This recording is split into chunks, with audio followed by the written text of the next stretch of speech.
That's me eating lunch alone, without any technology and in total silence. Let's rewind. We're only about 10 minutes away from this retreat, and I'm feeling a bit nervous, oddly. I'm attempting to do 3 days of a total technology detox. It's at a place called Bali Silent Retreat. Oh, that's the GPS in Bahasa. And it isn't just about giving up your phone and gadgets, but also about giving up talking too. Kind of like when you're about to go on a roller coaster.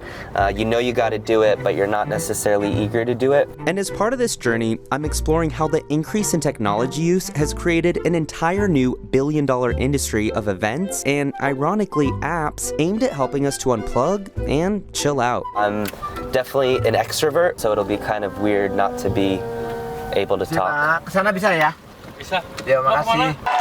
My smartphone journey began back in 2007 when I got my very first iPhone. But has our smartphone usage evolved into a smartphone addiction since then? I wouldn't say I'm addicted to technology, but I've definitely noticed myself using my phone more and more. And in a hyper-connected world, can I even survive 3 days without my phone? Netflix, Facebook, YouTube, Gmail, Google Docs, Instagram, Twitter, LinkedIn, Google Maps, Uber, Slack, all of these kinds of apps that I'm so used to using. A recent study found US adults spend 10 hours and 30 minutes per day interacting with media. We're pulling up. I'm nervous. Why are you nervous? I think because I like to talk. I can tell. Wow. Social media has gone up dramatically for US teens over the years. And about 2/3 of parents said they're concerned about their teen spending too much time in front of screens. Yet, simultaneously, 36% of parents said they themselves spend too much time on their cell phone. My phone has already gone down to 3G. It's kind of like I'm transitioning to the start of this 3-day retreat. While there's no denying the benefits smartphones have added to our lives, what are the downsides of too much screen time? One study found a higher rate of depression and anxiety among young adults who engage many social media platforms, compared to those just using two. Hi! Hi!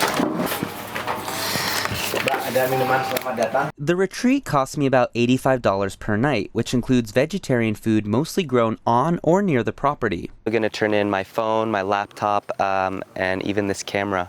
But after this line, it's pretty much complete silence, so these are my last few words. I don't know why I'm laughing. Maybe I'm nervous.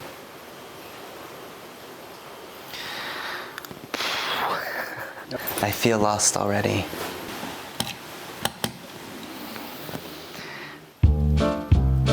And that's pretty much as far as the camera is allowed to go. While I attempt 3 days of silence, let's go back to my trip to London, where I began to explore the booming billion-dollar mindfulness industry.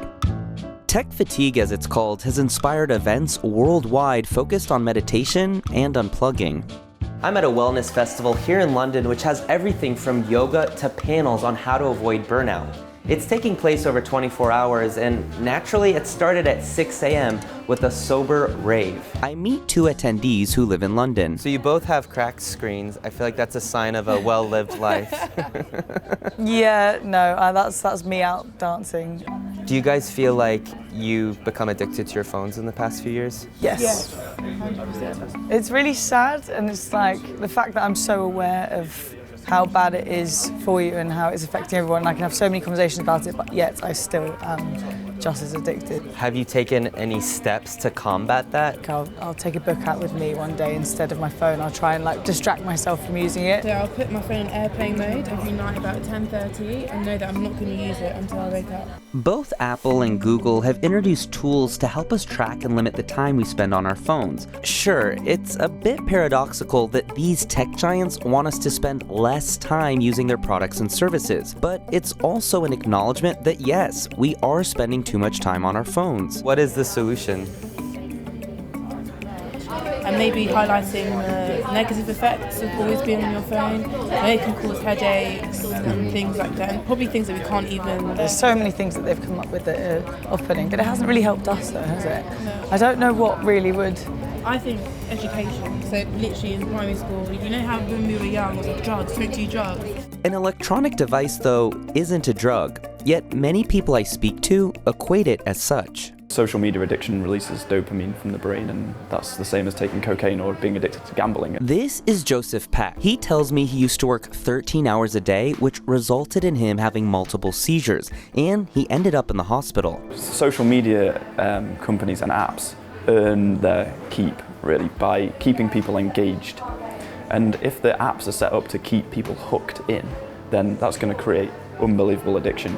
That incident inspired him to start a career where he now helps people prevent burnout. His company provides mental resilience training and puts on workshops for remote organizations. But how do we find a balance of using technology in a healthy and limited way? We spoke to someone who thinks he's found a solution by using technology. Rich Pearson is the co-founder and CEO of the meditation app Headspace. Technology can be used as a force for good, but I'm not sure that we're using it correctly at the moment. Smoking wasn't a weird thing back in the day. We may look back at our kind of smartphone usage and how we've used technology in the same way that we've kind of potentially looked at smoking. The platform now boasts 45 million users. Meditation and sleep apps have raised hundreds of millions of dollars. I'm not sure that we fully understand the effects that all of this technology is having on them. He says we need to have a healthier relationship with our devices.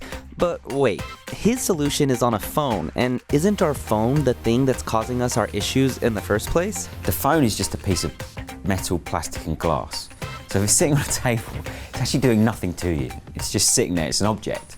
But our relationship to it, I think, is not quite right. He hopes meditation eventually becomes as common to people as, well, brushing their teeth every morning. While his solution to a calmer self is meditating daily through an app, you'll recall 10, I took a more extreme approach.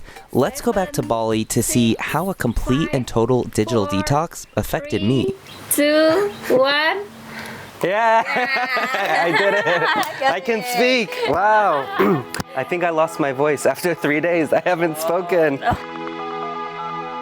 I wouldn't say I missed my phone that much at all, to be honest. I really just missed human interaction and music and movies and videos and stuff, but I didn't actually miss the phone per se. I think the phone is just a tool that allows for all of those things.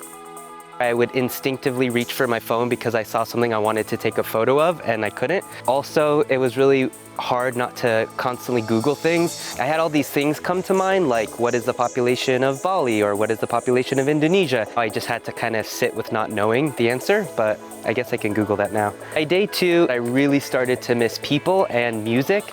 I'm the kind of guy who always has music playing or walking to work with a podcast or music in my ear, so the silence was starting to just be kind of boring. Yes, the birds are chirping and that was nice, but I really just missed music. Also on day 2, I had a hard time at night falling asleep. Usually when you can't fall asleep, you can reach for your phone, watch some YouTube or Netflix, or maybe even a meditation app that will help you fall asleep. But now I couldn't do any of that. I just had to kind of rely on myself, and I kind of reverted to actually counting sheep. Day 3 for me was actually the hardest day. By now I'm just super bored. I miss interacting with people. I miss music. I miss stimulation. I miss screen time. I know once I turn on my phone, I'm gonna fall back into that loop of news feeds and, you know, likes and posting and retweets and that sort of incessant stream of news and information. I'm gonna turn it on for the first time in 72 hours. I kind of just want to turn off my phone and go back in, but I'm also excited to see how my friends and family have been doing, I guess. No, it's true. I'm excited to move on. This was a good experience. The question is, how do you kind of, you know, discipline yourself to not spend too much time on these apps? And it's hard. Hey guys, thanks so much for watching. A few weeks after the retreat, and I can't say that my screen time went down all that much, so I want to know, how do you unplug? Let us know in the comments below, and while you're at it, subscribe to our channel. We'll see you next time.